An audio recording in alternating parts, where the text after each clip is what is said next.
You know, like Murder of Crows, right? Oh, yeah, I know. But crows actually specifically hang Murder out. people? Yeah. Hey, what are you doing later?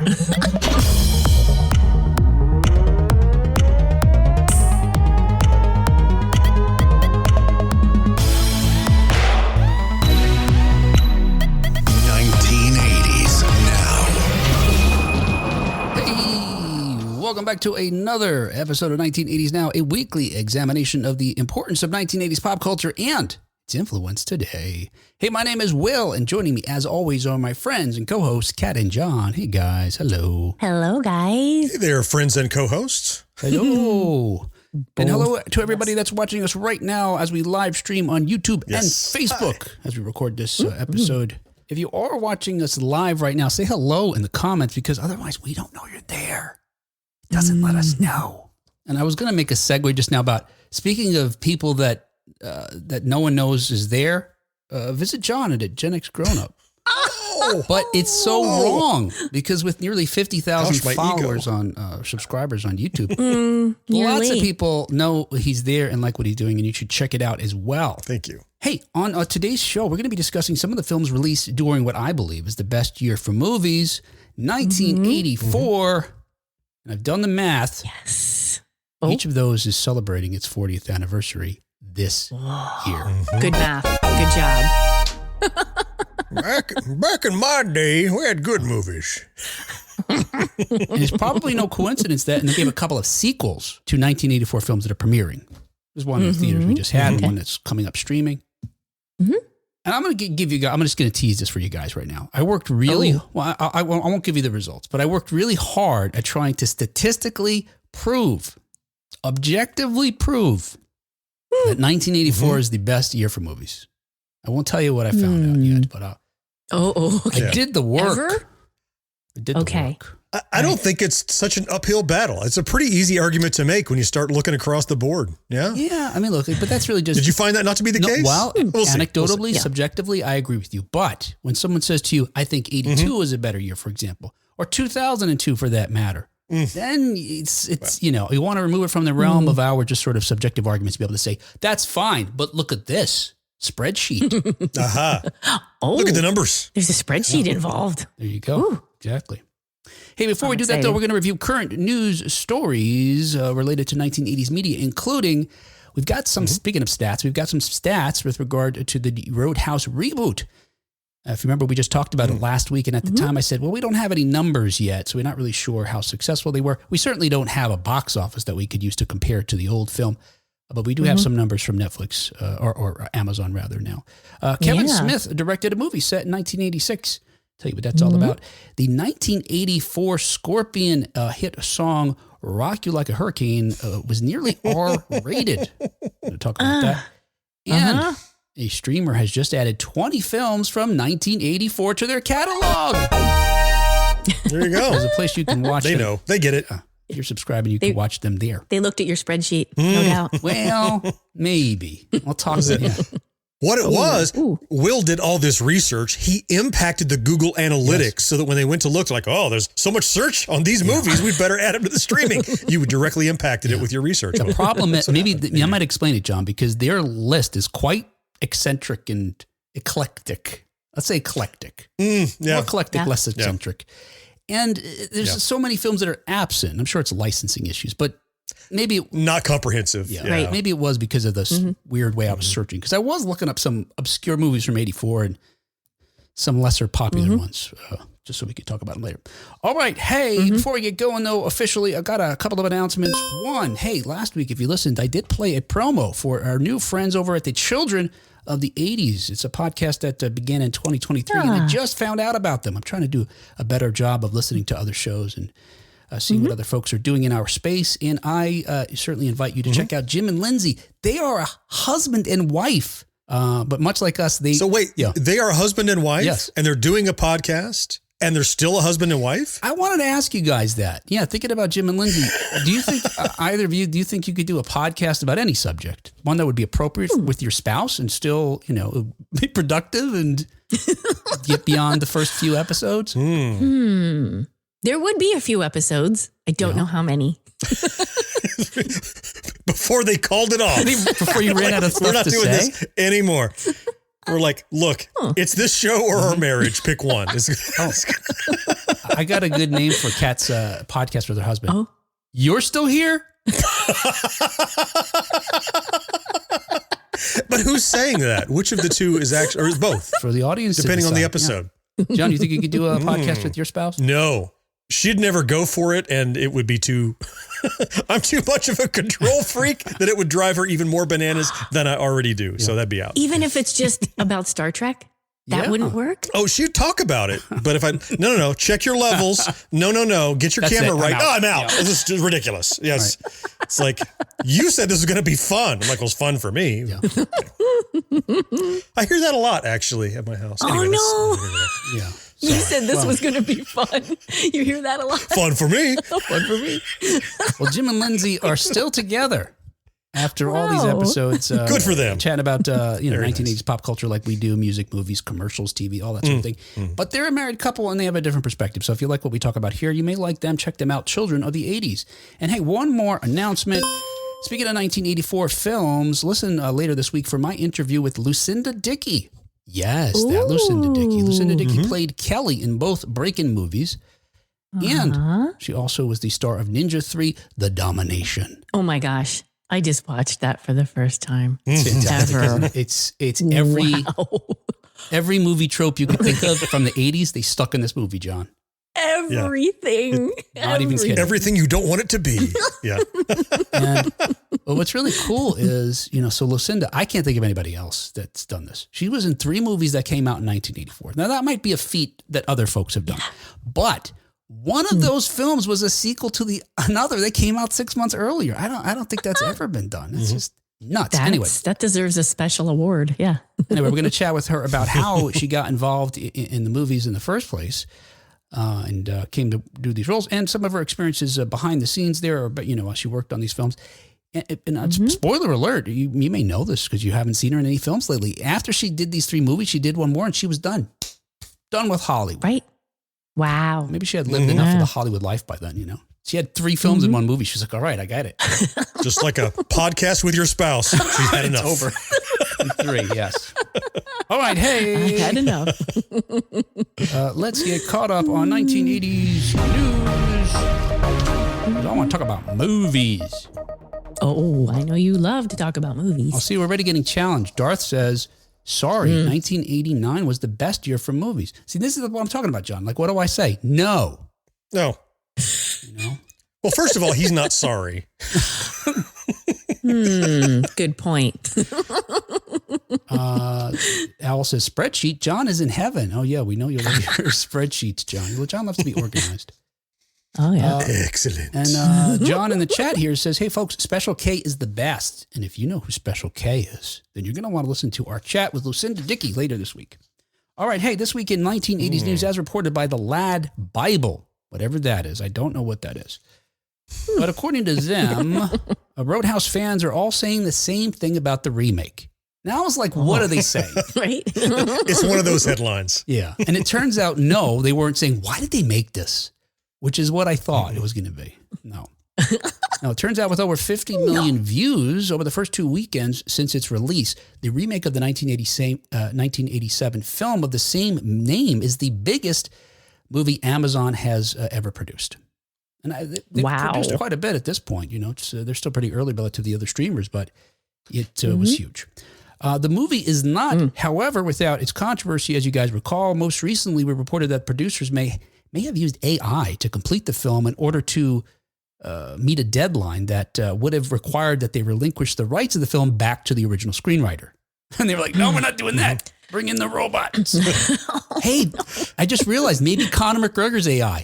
That may explain a lot. That would explain a lot. Now that the film is out, I've yet to, I saw nothing that was evidence of AI. Yeah. So I'd be curious now to hear, now that the film is out, what is it that's being accused to be artificial intelligence generated? But I was wondering the same thing. Could be Connor. Yeah. He's certainly over the top. And in addition to the controversy, Amazon caused quite a stir by reportedly reneging on their agreement with the film's director, Doug Liman, to release it in theaters. And if you remember at the time, Liman was so pissed. He said, I'm not attending the premiere at South by Southwest then. and said that Amazon was, quote, using Roadhouse to sell plumbing fixtures. Right. I wonder, why wouldn't they just release it to streaming? Do they think, all of a sudden all these people who don't already have Amazon Prime are going to sign up for it just to see that movie? I expect that's what they think every time they release a movie only on themselves. They think, well, it's going to drive membership. I don't know if that's rational, but I mean, with those numbers, that shows you it could have done okay with a theatrical release. I would have gone. Me too. Absolutely. I was expecting to when I first learned about it through that trailer. Yeah. And while it's not a one-to-one comparison, a Twitter post by someone named Dominique Tolley Sr. pointed out how, much like John suggesting, it could have made in theaters. Just doing the math, they wrote 50 million viewers. Let's say half of these had 2 people watching. That's 75 million people watching. At $10 a ticket, that would be 750 million around about in the box office. Well, that math works. Yeah, but I don't know that necessarily 50 million viewers at home would translate to 50 million in the theaters. Right. There's probably not a direct conversion because plenty of people watched it just because they could. Right. Yes. Because they went to buy plumbing fixtures and saw a shirtless Jake Gyllenhaal and went, might as well click play. What the hell? It's mine. It's free. Helping with cleaning out my plumbing, you know what I'm saying? Go back to the bulldog strut part of the film. I want to see that again. Yeah. You can walk me any day. I don't know what that means. Hey, did you guys actually watch it with someone or did you watch it alone? I watched it with my husband. I watched it with your husband too. Yeah, I watched it. Me too. We might never watch a movie together again, but. Yeah, I watched it alone myself. I watched it alone. You watched it alone? Yeah. All right. Yeah. Is that because nobody was home or nobody wanted to watch it? Yeah, it was just a matter of practicality, really. Yeah. I wanted to watch it and potato. Yeah. So anyway, there's lots of reasons why it wouldn't necessarily translate. But even if you have that and say it only made 25 million viewers and sold that in the theater, that would still be a pretty good take. Yes. Right now, the current box office leader is still Dune Part 2, which at least as of this writing was leading with $627 million at the box office. Mm-hmm. In the end, Doug Liman did, in fact, attend the movie's premiere. Regarding his change of heart, Lyman said, quote, it's tough to do sometimes, but you just have to acknowledge that you lost, end quote. It's as if he didn't learn anything from Elwood Dalton. Yeah. Come on, you got to stay in the fight. And with the success of this film, do you think that means that Amazon Prime is going to be, what other 80s property can we reboot for more success? Maybe. I'd be thinking that. Yeah. But you know what? What I hope they would do, and maybe we've talked about this in our many reboot conversations, is reboot a movie that was mediocre. Maybe or less than mediocre. That would be great to see something, a decent premise that's just, updated and stories rewritten. Don't take a movie that's good already. I mean, what's to be gained from that? Well, I'm glad they did this movie, though, even though the original was good. I really like the remake. Yeah. Nathan says, Connor sounds like the leprechaun on The Simpsons. John says, Conor McGregor is AI, Angry Irishman. Oh, nice. That's what it was. Yeah. Yes. Karen says, I wanted to watch it over the weekend, but I got roped into helping with holiday dinner cooking. Oh, family, am I right? Oh, yeah. Karen's not going to have a podcast with anybody in her family. I guarantee that's true. No. All right. Hey, another 1980s news per Deadline. Kevin Smith is making a comedy called The 4:30 Movie. And it's been acquired by Saban Films. Got our attention because it's set in the summer of 1986. It's a coming-of-age comedy that follows to see if you can relate to any part of this, right? Anybody here? Okay. Chime in here. Okay. All right. Follows 3 16-year-old friends, played by people who I don't know, and most of them I can't pronounce their names. Sure. Kids. Who spend their Saturdays sneaking into movies at the local multiplex. But when one of the guys also invites the girl of his dreams to see the latest comedy, each of the teens will learn something serious about life and love before the credits roll. First of all, I think that's a terrible log line or whatever, elevator pitch. That sounds like... when you haven't done your homework and the teacher asks you, well, what are you writing about? It's just... Ow. I mean, it's not really... It's just not specific. Like any story could be 16-year-olds wrestling with love and learning. You don't know what's really going to happen. They learn a lesson before the movie ends. No shit. If they don't, well, I guess if they don't, that could be something too. But Well, okay. I implied it to mean before the credits of the film they snuck into roll, not the film you're watching roll. Oh. So there's a little more detail there. Hey, you know what, No? John? But yes, you're probably right Okay. for a couple of reasons. One, because you're more clever than I am, and so you saw that. Oh, okay. But the other thing I think though is, and I'll tell you the other reason in a second. But the other thing I think though is they're going to have to probably be around the same time, right? I mean, otherwise they're getting a shortened amount of time to learn their lessons than we are as the viewer watching them. If the credits roll halfway through the movie. Well, they didn't learn anything. I guess they have the third act to learn it. I don't know. It says here before the credits roll. We just don't know which credits, because there's bound to be a movie within a movie, because they're watching something. Yeah. Yes. Unless they license other movies. So, we'll see. I assumed it was the credits of the movie that they were watching. That's what I was assuming. Oh, she's just jumping in now because I said that was clever of you, John. I know. Hey, clever's clever. I mean, whatever, bro. Clever's clever, whatever. That was a good rhyme. No, I thought, Will, I thought that's what you were talking about. All right, you guys are of average intelligence, and I'm just an idiot. That's what it comes down to. Let's face it. Thank you. There we go. Thank you for not elevating me beyond my Well, John, actual you were status. special until Kat joined. Now, since you're both can't be special, that must be average. Now we're just average. We need to start saying obscure scientific terms again. Yeah. Deoxyribonucleic I'm not giving you any acronyms That's right. to make me look dumb. ROUSs. Here's the other reason you brainiacs are probably right is that Smith shot the film at his Smodcast Cinemas in New Jersey.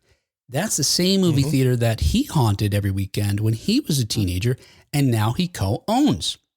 That's so cool. It was the theater itself that actually inspired him to make this movie in the first place. He said, quote, "The day we bought Smodcast Cinemas, I not only reclaimed an integral piece of my childhood, I also suddenly had access to a visually interesting and cost-free movie location." So that's probably why you're right. And it's probably why I'm right, too, in the sense that their credits roll when ours do. Because he's like, well, it's free to film here. We'll make as much of it in the movie. We'll go to the lobby, some backroom stuff in an office, go actually watch a movie. Right? I'm always so envious of Kevin Smith. He's another one of those people that I'm just so jealous of all the time because, well, like Patton Oswalt. I'm like, you son of a bitch. Like everything he does, I want to do, you know? And Kevin Smith has had so much success, and he's just the same kind of dork I am, but he's able to go back and all the things he ever wanted to do or buy, or like, it'd be like me going back, I'm going to go and buy the Barrel of Fun at the old Winter Haven Mall, or, you know, like go back to your childhood and reclaim those, literally the locations. I'm just so jealous of people that get to do that, especially people like, we're no different. We're the same kind of dorky. You're just good at being dorky, and I'm not. Is it different? You're making money at it, and I'm not. So better at being dorky. Did you guys have a movie theater that you haunted when you were a teenager? Yes. I wouldn't say I haunted it exactly. Yeah, at the mall. It was Seaview Square Mall movie theater was definitely a go-to place. In my heyday of movies was really when I started to drive, when I was 15, 16, whatever that is, which is 84, 85, right in that window of time. And fully half of the movie experience was cruising around the parking lot and driving past because people are standing in line. Kids, used to be you stood in line at the movie theater. And so you had this captive audience of people lined up on the sidewalk that you could drive past with your radio playing too loud. You know, hey, everybody, looking cool. Got my sunglasses on. You know, you cruise around the parking lot 4 or 5 times till you see who's there. Then you park and you go in. And so, that theater that had the long line and sidewalk, the big parking lot, that was my regular haunt. And then you go in. You remind me, John, there was a few theaters throughout my childhood and teenage years. And you're right. Mostly when I could drive, then I had a regular spot. When I was younger, I was at the whim of my parents, and it really became whichever theater was nicer. So we only had a couple theaters at one point. Then they opened a new theater, so we go to that theater. Then there's a multiplex. We didn't have any of those. Now we're going to that. But you remind me, John, with regard to the line thing. I remember standing out in line in the 80s. I was old enough to drive because I remember I had driven me and a couple of my friends there, and actually brought a girl there who was, what did he say, girl of his dreams? I guess at the time maybe she was. And we went to see the movies there, and we were standing in a long line waiting to get in the theater, and a guy in a convertible. And at the time, I felt like this guy was in his 40s, like having a midlife crisis. He was probably all of 30 or something. I don't know.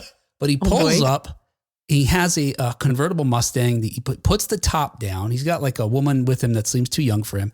He gets out of the car, closes the doors, and he hits, as he gets towards the line, because he parks close by, he hits the alarm. And the alarm is a little short clip of, I think it's, I want to say it's Wild Thing from Tone Loc. It's like, dum dum dum dum dan. The thing when he clicked it, I was like, that is the coolest thing. I don't know how he had that technology. It was probably the late 80s, 87, 88 or something, but yeah. And then suddenly he had 2 dates and Will had 0. Yes. Well, yeah. I don't know that I even had that one. So, Oh, okay. Yeah. It's all in my head. I'm going to go hang out with Cool Guy. Yeah. So Kevin Smith continues with regard to his film here. He said, with regard to having purchased the film, again, the movie theater rather, that he frequented as a young person, he said, quote, I started writing a personal, is it paean? Personal paean? I saw that too. I don't know that phrase. Paean? Paean sounds like it's... Sure. I'll say it both ways and edit out the wrong one. I think it's paean. Sure. Mm-hmm. It's obviously like a Greek word, P-A-E-A-N. Personal paean to the past for us 70s and 80s kids. Yeah, that's us. The pre-information generation who grew up without the internet, when romance and relationships required much more than a swipe to get started. And the idea of asking out someone you had a crush on was as terrifying as the looming threat of nuclear war. John's still nervous. Did you have a flashback or something? I did. Yeah. Was it the day after, or was it your first date? No, it wasn't the first date. It was a date. Yeah. Not the first, but the fear of rejection. Oh yeah, it's real. It's real. I honestly don't remember ever asking anybody on a date. I wound up on dates, but I don't remember how that happened. Arranged dates? Did your parents get together? Yes, that's our wound culture, up. yes, yeah. Like play dates? Uh-huh. Yeah, that's right. Can your daughter come over? Who the hell is this? For what? To play with my son? No. He needs a play partner. John says paean? Paean, that sounds like paella. Is that is that it? I just looked it up. It said peon. Yeah, peon. Oh, okay. Phonetically peon. Whatever. One of those I said was right. Sorry, John. I'm a peeing and I'm a grinning. We know Kat didn't have a love life till she was like 30 years old. What was it? Pretty much. I did go. I went on a couple of dates and they were to the movies. Actually, literally like 2. Yeah. And it was because I asked the object of my attention at the time. How do you not remember how you got to go on dates, Will? I know. There were so many, John. There were so many. They all blend together. Will was just such a ladies' man. There was a line. He went out and got in his car and said, next. Yes, and then somebody would get in and he would go to the, He went out and got in the Golf and pulled out the boom box. It wasn't my car, Kat. I did not drive the Golf. Get off the Golf. Brandon says, I look forward to this Kevin Smith movie so much. He's my favorite independent filmmaker next to Richard Linklater. Ooh.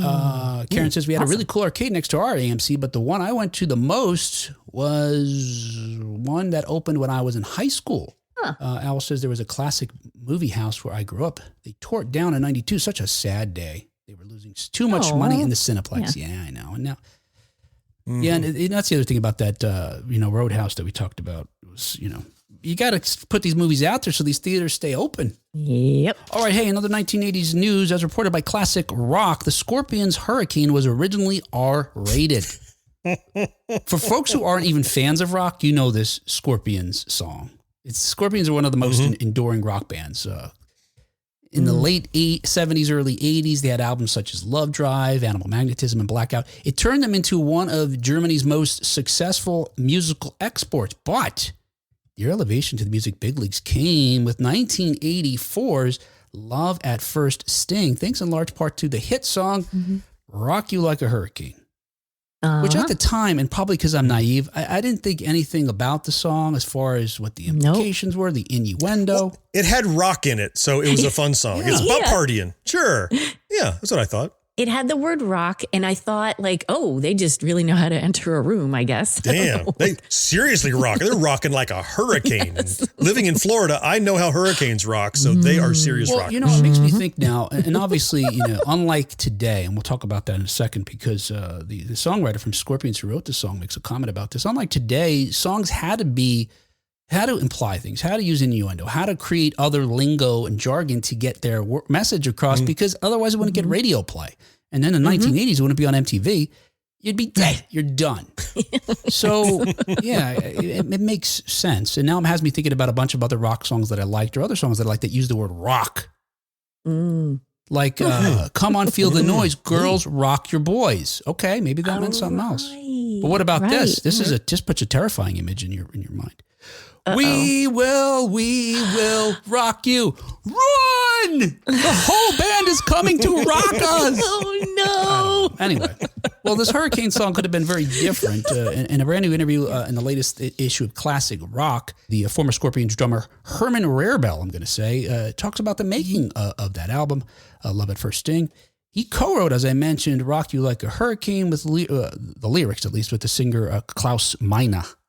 And they revealed that they originally had something different in mind. One, to guarantee to take them out of contention for any radio airplay or videos on MTV. According to Rarebell, touring with bands like Foreigner, Aerosmith, and Journey is what taught them how to write songs. Now, the implication, and it's not said in this interview, is that it taught them to make obscene songs? I don't understand. Or to lace them with innuendos, kind of how I read into that. Like, they figured out a way to ride the razor's edge and get the innuendo in there without losing the airplay, I think is what they were implying. Yeah, I guess. I was thinking maybe the process of like cranking them out, like, let's first we get the riff, then we get the lyric. Could be that too? Like, I don't know. Right. Anyway, the guitarist Rudolf Schenker wrote the propulsive riff for Hurricane. It fell to Rarebell and Meine to create lyrics that matched. And while Meine was the romantic of the two, it was Rarebell who came up with the less than wholesome lines, such as, quote, "It's early morning, the sun comes out. Last night was shaking and pretty loud." That was one of his lines. And here's another, quote, "The bitch is hungry, she needs to tell, so give her inches and feed her well," end quote. Oh, how considerate. Maybe they're buying hot dogs by the foot. I'm trying to think of Kielbasa. Kielbasa. There you go. Okay. And by the way, according to Rarebell, writing these lyrics didn't require imagination because he said they was pretty much autobiographical. That was his life. He said he was living the rock and roll life, sex and drugs and rock and roll. Big sausage aficionado. Yeah, makes sense. However, he admits that he overstepped the mark with the title he originally wanted to use for the song, because the original title was "Fuck You Like a Hurricane." Now, John, you live down in Florida, as you pointed out, where they have a lot of hurricanes. You were explaining how you know a lot about hurricanes and experiencing them. Yeah, has already had me wondering, in what distinctive way would a hurricane copulate? And then there's the lead in, "Here I am."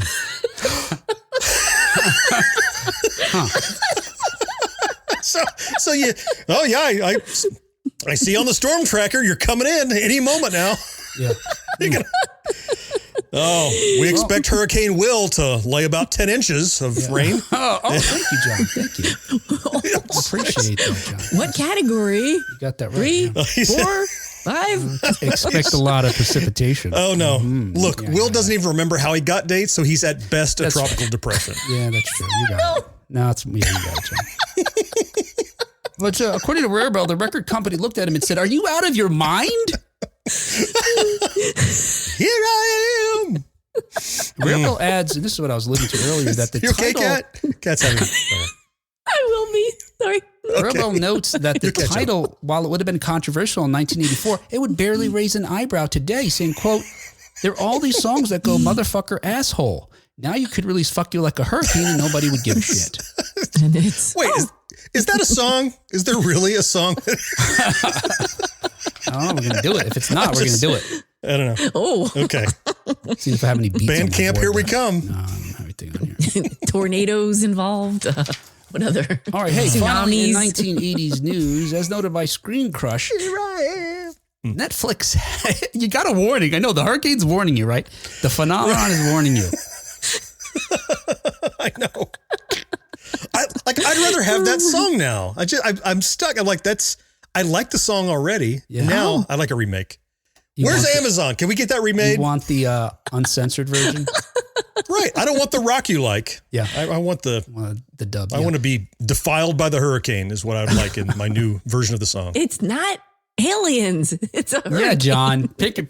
Well, hey. Sometimes they hide in storm clouds, though. You know that. Whatever. Yeah, that's true. I've seen that movie. Karen says that intro, though, That was one of those songs that couldn't be mistaken for another song. I think she's talking about, I don't know if she's talking about Hurricane or We Will Rock You. Because either one, you get a warning. Or perhaps she's commenting on Motherfucker Asshole, her favorite song. Oh, yes. It's by Huey Lewis. Huey Lewis. Hip to Be Square. On the B side, yeah.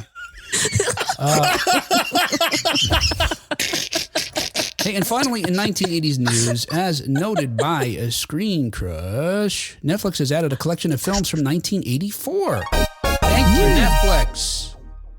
Well done.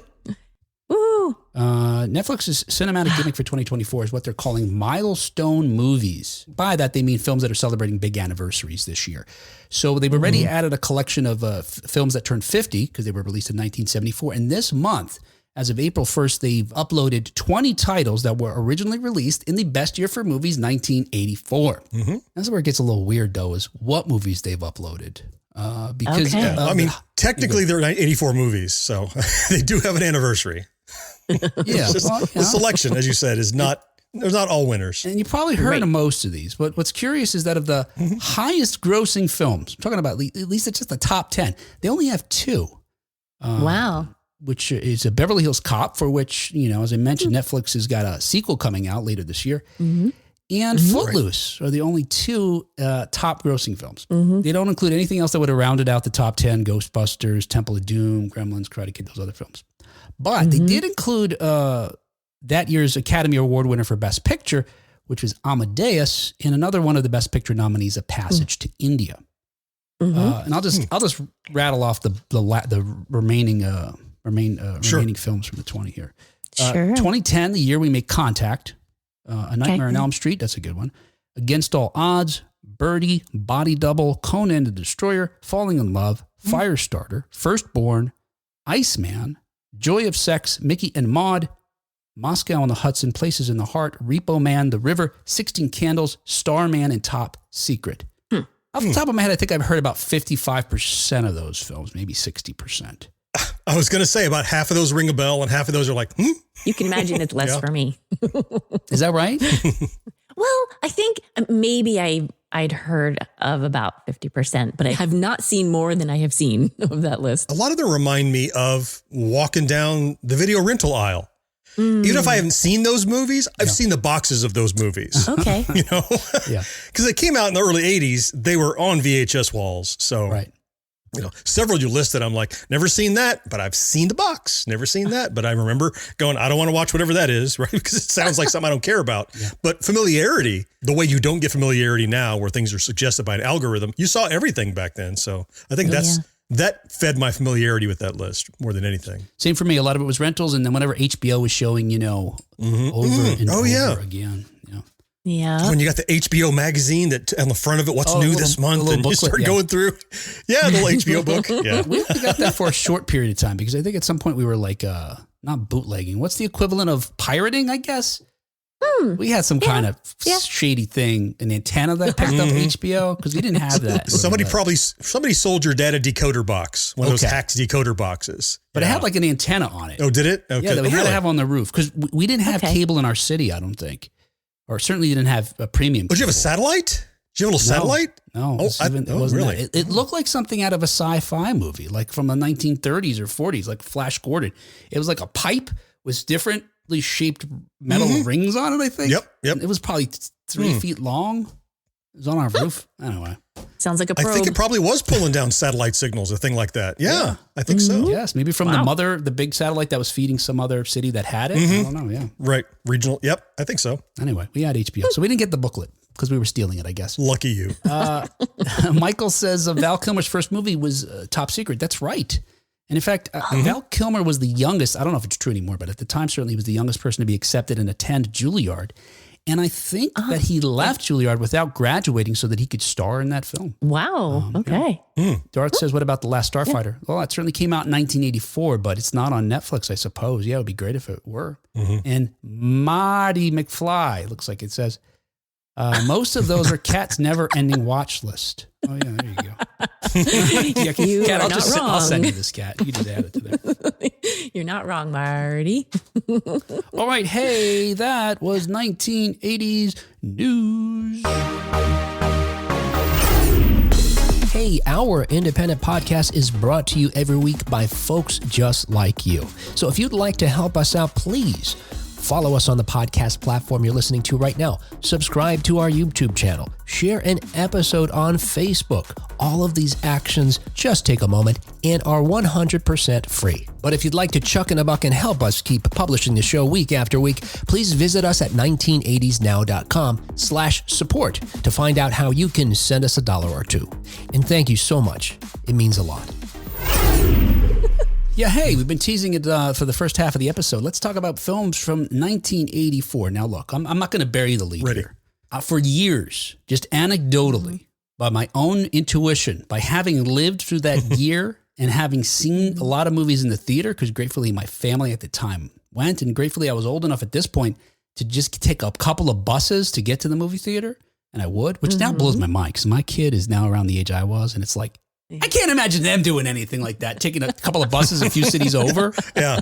Like 10 miles maybe away, and not even telling my parents. Didn't you one time run across like a 6-lane highway? We had to run across the highway the theater? first time, Kat. Yeah. That's true. See, that's the Generation X curse. We were latchkey kids that were feral and ran free, and we have overcompensated to become these helicopter parents that didn't give that freedom to our kids because we know what we did when we were free. You know, so we definitely overdid. We swung the pendulum way too far back. That's true. You're right. I've probably said to her a number of times, tell me where you are and where you go. If you go somewhere else, tell me that.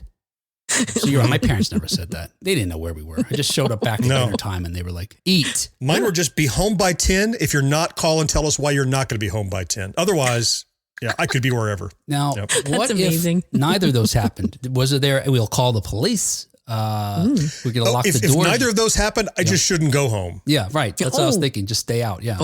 Just doors will be locked. That becomes a place I used to live. I'm just not going back there. So I never failed to either show up or call and say, yeah. No, I see John walking by his house when he's a kid. His parents won't let him back in. He's just kind of sad walking by, looks at them and they're like, oh, they'd let me in, but there'd be an ass whipping because I didn't follow through. So you'd well deserved, I should say. Yeah. Oh, man. Hey guys. I'm like, who are you? All right. So look, again, it was anecdotal, right? So I wanted to be able to prove this, though, because I don't want to have these arguments like Darth here, who's listing the best films from 1989. And the thing for me is, look, here's the thing for me that it came down to, because like Darth is now, I appreciate that he's doing this. Maybe we'll mention some of these here. He's working on a top 10 here in the comments, films from 1989. You could get 10 good movies, top 10 out of any year. The thing that I was thinking in my mind with 1984 is you could keep going deep. Like you can get into the backbenchers. I think that's a sports phrase. And they're still good. Is it? I don't know. Is it? Yeah. All right. Maybe it has something to do with a hurricane. I don't know. Here I am. And so, to mathematically prove this or not, I did a couple of things. This is not going to take very long. So what I did was first I found this resource for nerds, which was perfect for me. It's this place where just fellow data detectives upload data that they've scraped from the internet. And someone had uploaded 15,000 films from Rotten Tomatoes. Wow. That included their audience scores and had the years, the names of the movies, had a bunch of data with regard to these films. So I looked at that. My first theory was, look, I just got to compare the top 100 films from 1984 and any other year. And the average audience score for the 100 films will be higher than any other year. Okay. Again, because my theory being that more movies in 1984 were regarded by audiences as higher than any other year. Again, top 10, that's easy. Top 10 is easy. All right. Anyway, so I picked a couple of different random years to do this, and they were essentially the same. They both, all the years I compared rounded out about 60%. So that didn't work. So he had to find a new metric to measure that aligned with his beliefs. Yes, that's right. I was going to keep going till I found it. You know that, Joe.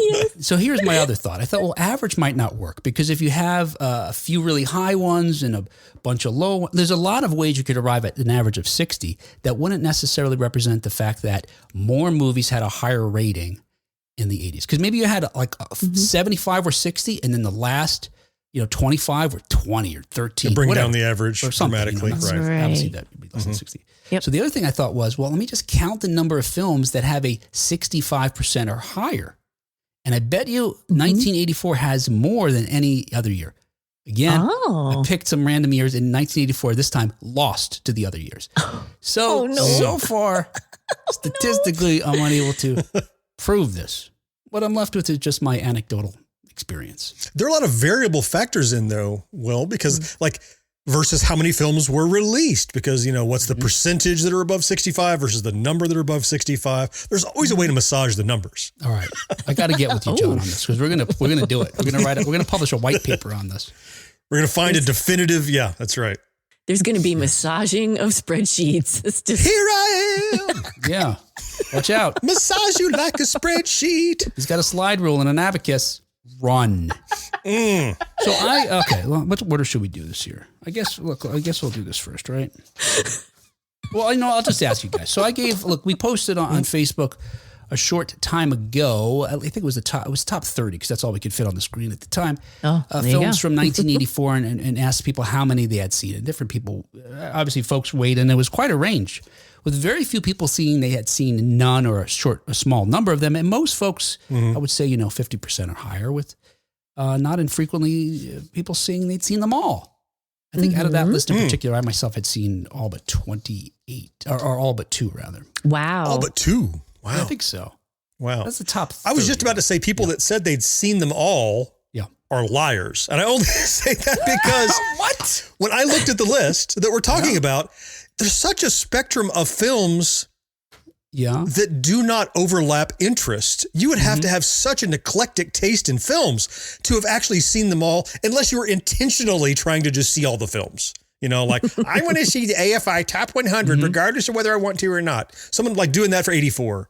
Yeah. Because I look through the list, I'm like, I don't care. Not because it's not a good film. It just doesn't align with the things I'm interested in. You know what I mean? Yeah, that makes perfect sense. Yeah.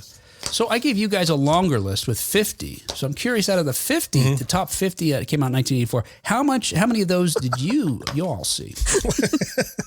Now, it's not a competition, Kat. Yeah. I'm just curious. I saw 15, I think. Okay. And one or two of them, I'm looking and I think I must have seen that. I'm going to count it. I must have seen it. Odds are. Must have. Odds are, yeah. Like Cannonball Run 2. It's been on cable. I had to have seen that. You had seen that. Yeah, I would have thought. I had to have. Yeah. You have to. I came up with, I went through the list and I actually added one more today that I'm like, oh crap, I do remember that movie. So I'm at 31. Oh, that's double me. 31. And the ones that aren't on the list are like, yeah. There are a couple on there is like, how could you have never seen blah, blah, blah? And I'm like, just don't care. I saw about 40 out of the 50 as far as what I counted. Wow. Okay. That does not surprise me. Not a competition. And I agree. The 10 that I didn't see were movies that I'm never going to watch. Yeah, just don't care. Right. I'm curious like Terminator. to hear. Will's never going to watch Terminator. Hey now. I've seen that. Well, it's got time travel and robots and nothing in Will's interest group. Sci-fi. I want to hear the movies that Will did not watch. Oh, you really want to see? Ooh. That'll be illustrative. Is it really? That's good radio. Will, list me 20 movies you hate. Okay, here we go. And go. Okay. And likewise, I asked you guys for your top 5 of the 50 movies. And I'm curious what those are. And in a moment, I want to see how they stack up with the actual top 5 that by box office. In no particular order. The Terminator. Yeah. Ghostbusters. The Karate Kid. Temple of Doom. And The Search for Spock. I think 4 of those were on the top 10. Just Terminators wasn't. Travesty. Okay. Also, in no particular order. Yeah. Footloose, Ghostbusters, Romancing the Stone, Oh, that's a good one. The Karate Kid, Yep. and The Muppets Take Manhattan. Oh, wow. Sounds like a spoiler in there. That might have been like my 6th or 7th. It's just right up there. Yeah. Yeah, and all but one of yours was also in the top 10 there. So, Will, your top 5? Lay it on us, because I have another observation I'd like to. And mine almost track exactly with the top 5. Beverly Hills Cop, Ghostbusters, Temple of Doom, The Karate Kid, and my outlier is The Last Starfighter, which is surprisingly at 31. Wow. I think when I picked my top 5, it wasn't based on which of these movies do I think are the best movies, but which of these movies do I remember most fondly or most resonate with me, even still today. Yeah. many great films in there, but they aren't like, I don't still keep watching them over and over and over, that kind of thing. Or I haven't followed all the sequels, or I haven't continued to love it. You know, like Romancing the Stone, fun, but I don't like go back and watch it regularly kind of thing. And there's no sequels to follow up on. So it's kind of faded in my memory. So did you have similar criteria? How did you, or I'm curious. I picked, like my favorites out of the ones I had seen. It was either sentimental or I just, the ones that I remember when I saw them back then, actually. I mean, I wasn't even connecting it to now. It was when I saw them back then, that was like, I loved this. How well did that memory in the theater stick with you still to today? So absolutely. The Muppets one, I ended up watching that a whole lot with my daughter later. She fell in love with it right away. Sure. So that has an extra layer, but it was already, it's Muppets. Bonus. You know? We did that with The Great Muppet Caper, became one we watched a few times with our kids. Nice. I didn't, John, I think the ones I picked wind up meeting your criteria of rewatchability, but I hadn't considered that. It was just my favorites among the 50. Okay. But John, now I'm wishing we had that metric, because I bet you how many times have you seen this film per person, per average? That's a different list. That might be 1984, hands down. And again, we're talking about going deeper into lists beyond the top 10. Maybe that's the way to justify 84 as the best. Yeah, that's what I think. Yeah. The most rewatchable films. There you go. That might be the angle we needed. Yeah. We might have to do a survey to get our own data. And like I said, beyond top 10, because look, Darth did put his list here, and it is a good list here. This is 1989, and it does stack up. But we're talking about the first 10 films. That's easy.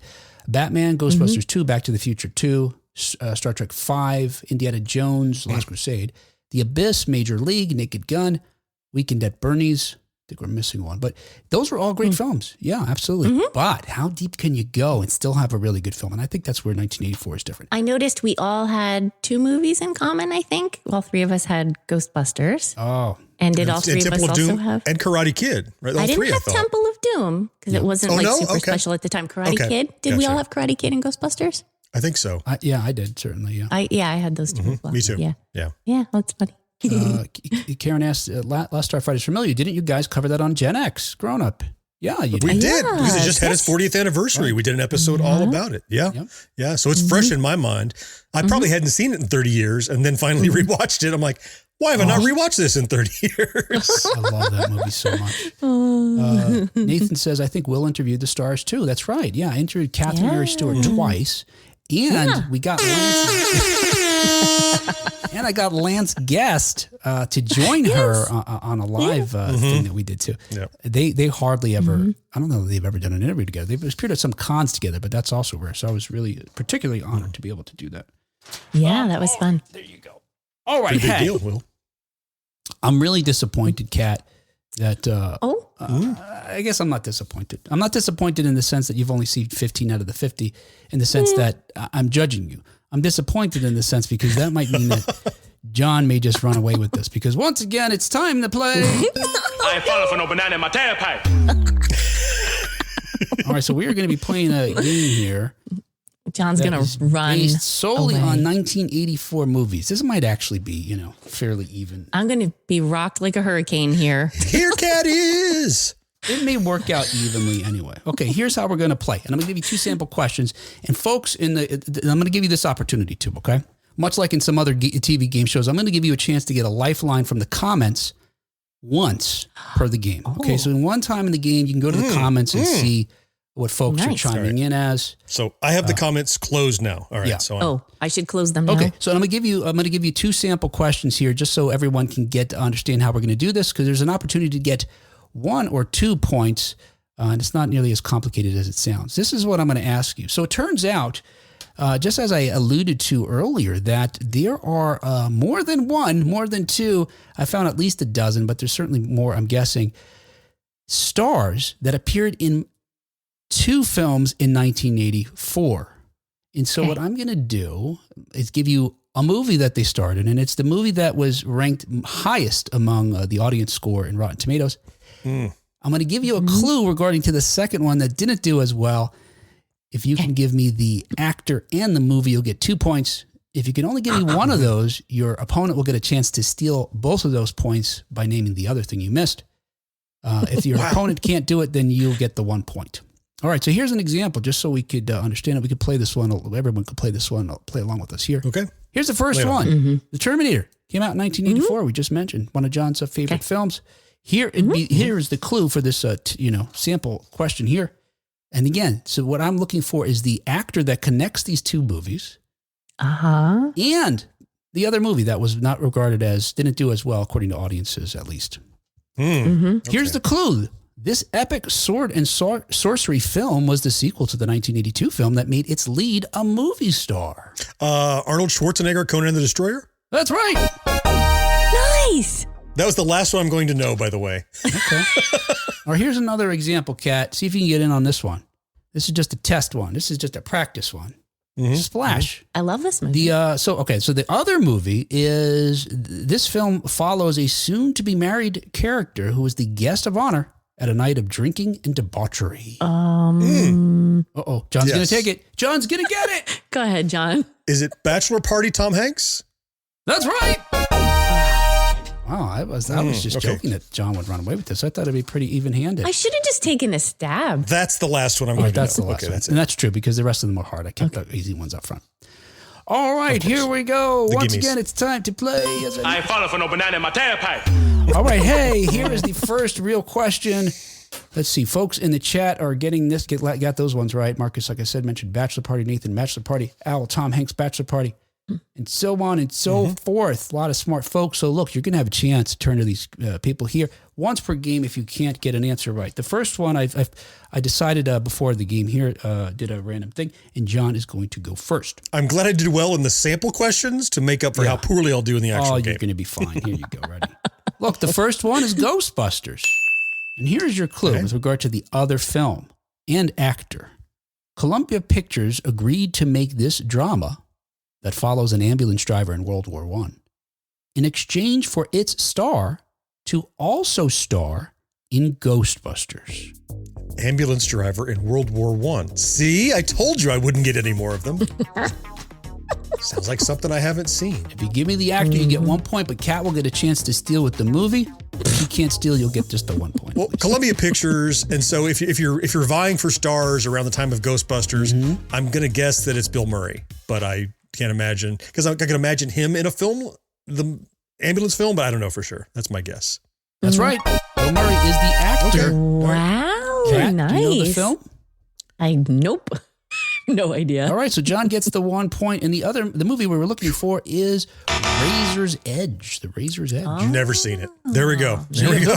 Bill Murray wasn't going to be in Ghostbusters, so part of the deal to get him to do it was Columbia had to agree to make this smaller film that he was anxious to star in, that he also actually wrote. It was based on a book by the same name. Wow. Yeah, I never thought of Bill Murray as an indie darling who was doing little films because he wanted to do them. I just always thought of him as a SNL comedian doing big hits, you know? Yeah. Yeah. And although it's ranked 98 as far as box office, it has a high audience score on Rotten Tomatoes of 72. Oh, it was Murray's first dramatic role. All right, Kat, this is your turn here. Your chance to get on the board. The film that you're going to be looking to connect to is Starman. Oh, crap, Kat. Oh, Kat. Oh, Kat. Kat, listen, Kat, do you really listen? And this is the better known film. This is the better one. This is the better known. This is the one that did better according to audience, or scored better with audiences. Okay. Kat, listen to this clue. I have confidence in you. I'm being serious. I'm closing my eyes and I'm just listening. Okay. Here's the clue for the second film, and you're gonna, if you can get that, and also think of what actor is in both, you'll get 2 points. Although this romantic thriller did not receive any awards, Phil Collins was nominated for an Oscar for Best Original Song, which shares its name with the movie. Oh, Against All Odds. That's right. All right, okay. Do you know which actor appeared in both? Criminy. That was one of those movies I wasn't sure I had seen or not. I just, of course, knew the song. I cannot think of who was in the movie. So, all right, John, you have a chance to steal 2 points. I don't think I've seen either, so Kat gets her point. We're looking for Jeff Bridges. Jeff Bridges was a star of Starman and Against All Odds. I might have seen a little bit of Starman on HBO accidentally, but never on purpose. So, yeah. Never on purpose. No, never sought it out. Oh, Nathan got Razor's Edge. Murray. Nice. Go, Nathan. Marcus got Jeff Bridges Against All Odds. Al got Against All Wow. Odds. Mark got Jeff Bridges. Yes, Karen, that's where the Phil Collins song comes from. Yes, it was written for that. Yep. All right, back to John. Here you go. This is our third film here from 1984 that, John, we're going to look for you to connect to. It's The Last Starfighter. We just talked about this movie. Yep. Now, another film that came out in 1984 also starred the same actor. And here's your clue for that film. Hopefully this will get you there. In this sci-fi comedy horror, the passing of a once in a 65 million years celestial body turns most of the Earth's inhabitants into dust or zombies. I'm trying to find a connection. There are so few actors in The Last Starfighter who did much else. Yes. Okay. There are a few, but so few of them. And the one I can think of that was the most prolific, I can't pull his name out of the air. So I'm sadly, I got nothing. It's all yours, Kat. Cat. Is Comet in the name of the movie? If you only get one of them, no points for anybody. This is the only chance to steal now is you get them both. Nah, I got nothing. Is it, before you reveal the answer, is it the older gentleman who Starfighter was his last film? That's the only guy I can think was in lots of other films that could easily have been in another film. You mean Robert Preston? Yes, Robert Preston, the guy who drove the car and picked him up. Right. No, it's not. That's a good guess. No, okay. This person who also starred in a 1984 film was Catherine Mary Stewart. She appeared in Night of the Comet. A cult did she? Favorite. Good for her. Yes. Oh, you know what? Good for her. Yeah. I actually knew that from hearing you talk about it, but it was just too far back. You got Comet. Did you say Comet? I thought she said, is there a comma in the title? I misunderstood her. Or maybe she had said, is there a comment? She wanted to go to the comments for what's her. What's the punctuation? Yeah. All right. This one. Still tied, Kat. So we got that. Yeah, there you go. 1-1. Pulling big numbers here. Big scores. 1-1. You still have a chance to phone a friend in the form of the comments. Okay, Kat, right. This is your turn here, Kat. All right, so we're looking. The 1984 film you have here in front of you is Gremlins. That's the first one that scored best with audiences. I'm looking for you to connect it to the second film that didn't do as well by an actor, but also premiered in 1984. Here's your clue. While it is billed as the last film in the long-running horror franchise, it is only the fourth in the series that has spawned 12 movies. Oh. Okay. It's the last. Turns out to have only been the fourth. There were 12 of these movies. Got some guesses in the comments here.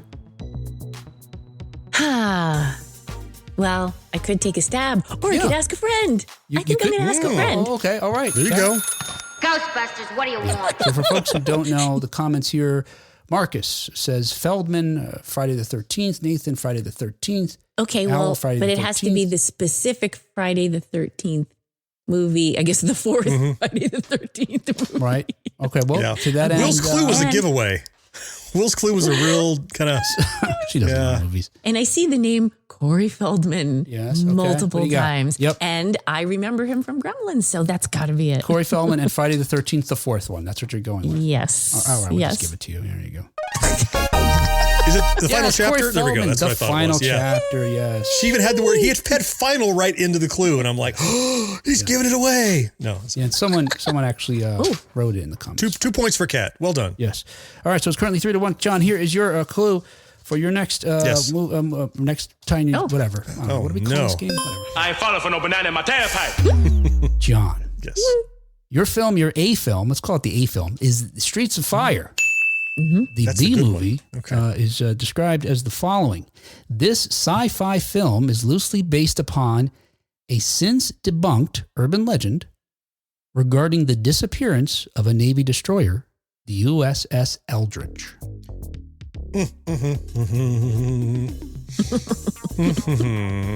Well, I've never seen Streets of Fire. Okay. And couldn't tell you who's in it. But I have a film. Okay. So I guess I do the partial credit. Okay. The film's The Final Destination. Is that, no, wait. Is it? The final countdown. Shit. Oh. Something like that. The good news is they're both wrong. No, what's it? Okay, well, good. I didn't lose on a technicality then. Nope. No technicality. Kat, do you have a guess as to either? We'll give you 1 point. You can get either of them. What the hell's that called? All I know is a song from Streets of Fire. Okay. If you sing it for me, I'll give you no points. Oh. I don't want to hear it. I do not want to hear it. All right. Now that you know, John, this is a movie that involves time travel. I know. For the Philadelphia Experiment. Damn it. Which is... you did know that then. Both star Michael Pare. I had final stuck in my head from... Of course, Michael Pare also played a student in The Greatest American Hero. Tony. Tony. See, we got guesses here. Final chapter. Last chapter. Who's the H? Philadelphia Experiment. We got a final countdown here. Chad says final countdown. Okay. Troy says Martin It's Sheen, another the final countdown. destroyer thing. I don't remember that one. All right, Kat, here you go. I guess I wasn't too far off base. Something. Yeah, there you go. No, other Not people thought it too. too far. All right, Kat, here you go. Okay. Your film, your A film is Beverly Hills Cop. And the clue to your B film is Rubble. this film follows two characters along different timelines who are only connected by a tank. Actor or a movie. Either one gets you a point. Oh, John looks like he's ready to steal. Oh, he's starting to stab. He's.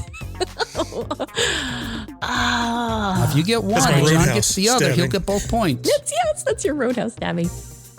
You stab away, John, because I don't have a stab at this. I got nothing. All right, John, you got an answer here? I have an answer, but my wrongness proves I'm not cheating, is what I really appreciate about this. Yes. The only thing that comes to mind is Eddie Murphy, Best Defense. That's right. No, you got it. Now, you can't steal 2 points in that way. So you only got 1 point. Oh, That's the way I'm playing. That's how my come you rules. can't still? Oh, because she didn't get one in the first place, so it's Yeah. not available to steal? Is that okay? Yes. Oh. Whatever keeps Kat in the lead, I'm good with. There you go. All right, great. We're on the same page. John. Marcus says he cheated. Best defense, Eddie Murphy. Who cheated? John? Marcus Eddie Murphy? cheated? I didn't Marcus is cheat. working. Marcus is working on a potential true, quote unquote, true crime regarding the best defense. It's an interesting story Awesome.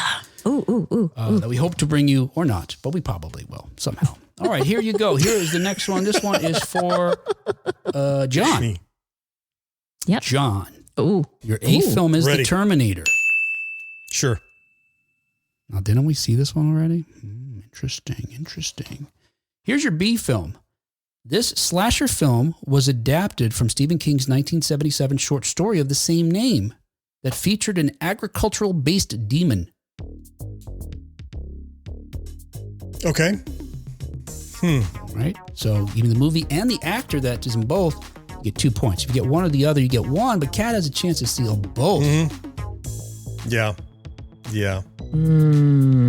I mean, it's not Schwarzenegger. So I don't know an actor, but I'm going to guess the film is Children of the Corn. Okay. And you're not going to try on the actor? I don't know who the actor is. No. All right. The movie is Children of the Corn. So you have What was one. his name? One, the guy that played Kyle Reese. That's my guess. Okay, you've got one. You need an actual actor name. Kat, One for you now. have know who One the for now. actor is. Nope. No? All right. You were looking for Children of the Corn. You're absolutely right, but it was Linda Hamilton who appears Linda in both of them. Hamilton. She's the star of both. John, you get your 1 point, making it a tie now, 3-3.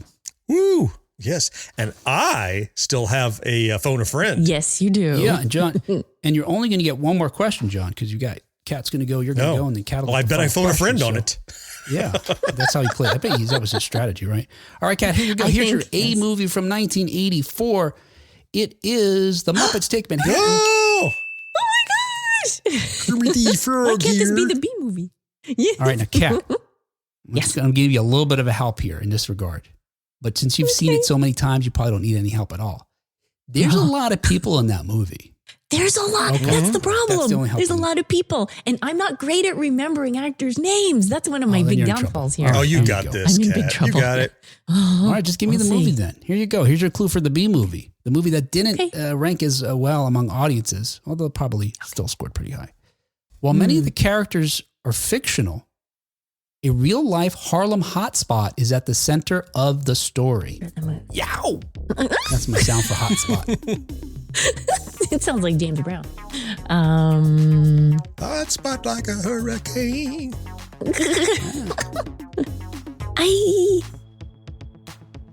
Some folks in the comments are getting it right. I don't know. All right, Kat, you don't know. I don't know. John, you want to tell me either one of those for 1 point? The only film I can think of is Harlem Nights, but I don't think it's 84, honestly. I don't know. Right. Okay. We were looking for Gregory Hines, who appears in both Michael Takes Manhattan and The Cotton Club. The Cotton Club. Wow. Yeah. Nathan got it right. Michael got it right. Al got it right. Awesome. So here's the thing, Kat. Yeah. Since we're tied, I'm not going to phone the friend. I'm going to either win, lose, or tie on my own knowledge. I'm not going to phone a friend. All right, now I'm just going to give you the points for that one because you're being too chivalrous. You get 2 points. Now you're in the lead, 5-3. Well deserved. Because I don't expect you to do that, John. All right, John, here you go. Here's your final question for John. The Cats get one more after this. Your final movie or a movie is The Karate Kid. Okay. I'm going to phone a friend for this one, John. Connect this movie it's not fair. with the connect this. It is fair. It's exactly how the game is played. I used mine, John. You can use yours. It's tied. Unless you really don't want to. Okay. I have a twist on the phone a friend we'll get to in a second. You'll give it to Kat. Okay. I know. You'll let Kat phone a friend again. I know. No. Okay. No, I have a all right, here you go. Okay. Here's the clue to connect The Karate Kid to another film that also starred one of the actors, one of the same actors. Mm-hmm. This dark comedy follows the students and faculty of a high school in the inner city of Columbus, Ohio. Okay. I don't know. Here's my twist. Yeah. I'm not looking at the chat. Yeah. I would like to pick a specific friend. Okay. And whatever they say, even if it's an outlier, I'm going to go with it. All right. Okay. Ghostbusters, what do you want? If Michael Creamer is still in the chat, whatever he says, I'm going to go with his answer. Okay. Let's see. So, Michael, I'm counting on you, buddy. All right. If you're not there, I'm out of luck. He's here. He's already put in a guess, too. Michael says Elizabeth Shue, The Babysitter's Club. You want to go with that one? You go on the matter. Go with it. Yeah, absolutely. That's what I said. I'm living by it. That's wrong. I don't think anybody in the chat's gotten it right. Nobody in the chat's cheating either. I mean, anybody could look it up and know within a minute, right? So they're playing properly. I love that. Right. Yes, what a great and they are rocking it like hurricanes. And I am not. Here they am. I don't know, Kat. You're kind of rocking this game up if you take my meaning. Yes, I take your meaning. I got nothing. Nope. All right, we are looking for. No one's got it in the comments yet. Still, you know what surprised me about you guys in this game? You didn't just guess the name of like the star of the movie ever. Like if you had said Ralph Macchio, you would have gotten a point. Oh, because we're looking for Ralph Macchio in Teachers, the movie Teachers. Yeah, it also stars Nick Nolte. Yeah. And a bunch of other folks you would recognize. Well, it's mostly Will because we don't trust you. We knew you would give us some obscure actor. Every single person is a well-known actor on this. Well, yes. That's true. Almost. That's true. In hindsight, had we known better. Okay, here we go. Look, this is the final question, Kat. Now it's still tied 3-3. So you could crush John with 5 points. Okay. You can only get 1 point and give John a chance to steal both points, and then John would win. Okay. Or you can get neither right, and John can get one of them and get 4 points and still win. There's lots of opportunities for either of you still to win. I just said something that's completely obvious. Here's the final question, Kat. Love it. The movie's Breaking'. And here's your clue. The third in a martial arts trilogy, this film includes elements popular in other 1980s movies, including aerobics and exorcism. I just realized I should have said exercise and exorcism. Damn it. You just said it. Yeah. This is the Ninja 3 movie. Wait, what was it? Oh no. It's going sideways. The domination or Did the you whatever. See the plane took off and then you're like, bye honey. We'll see you when you get Final Destination. Final Countdown. It's one of those. Yes, Kat, it is Ninja 3, The Domination. I am not listening to you, mister. You did that to me before. All right, so you got 1 point. Can you get the name of the actor that ties them both? 2 points. You'll absolutely win. Unquestionably. Lucinda Dickey! That's right! I just got lucky on this. Kat. All right, so you went You 5 loaded that one up, didn't you? 3. There you go. Well done, Kat. Congratulations. There you go. John, this was sheer luck. If you'd chosen anything else, I would not have gotten it. And I predicted it. The 2 test questions, I crushed. Yeah. I absolutely just, Of course. yeah. And then Yes, you did. I rocked up from there on. Yeah. You're a rock up. Hey, let's see who got it right. Decidedly. Nathan got Ninja 3. Marcus says Kelly, whatever her name is. That's her. I'm going to say, I wish I know what to call you here. Breaking 2 Electric Boogaloo. No, that's a good guess, though.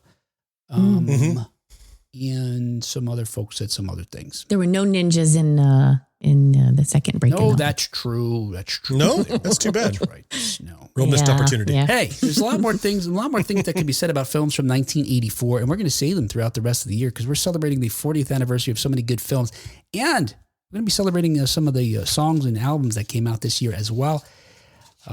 So we'll do that over the next several months until December 31st. All We're gonna right. be partying like it's 1984's 40th anniversary, which it is.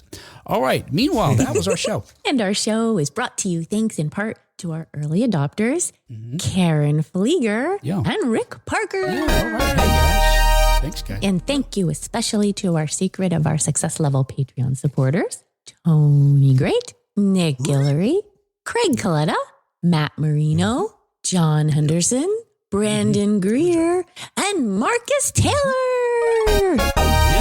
Ta-da! Thank you. Thank you so very much, guys. From the bottom of our heart, we thoroughly appreciate your financial and moral support. If you'd like to join those folks and the others that help us keep the lights on every week, visit patreon.com/1980s now. That's the name of our show. 1980s now. See how you can chuck me $1 or $2. Hey, or if you can't do that, you could just send us a comment, send us an email, share a post on Facebook, tell folks about our show. That's fantastic. That's worth it. That's ideal too. Absolutely. Including feedback like we got here from Bill, who writes us saying, quote, "I truly enjoy your show and haven't missed an episode in months." Ooh. That's a well-oiled machine you guys have over there. Wow. Oh, thank you so much, yeah. Bill. No need to comment on the lube. Yeah. Oh, Goodness. I see John's got a probing thing. He's got a hurricane situation. You guys have outstanding lubrication is what I heard there. I don't know. That's like the best compliment I think we could get. It seems like, it's equivalent to him saying, "Hey, it seems like a real show." Right? seems like a Gotcha. real show. Yeah. Fooled you. It's a long time. All right. Hey, we will talk about some more fascinating aspects of 1980s pop culture when we talk to you next time on 1980s Now. Until next time. Here I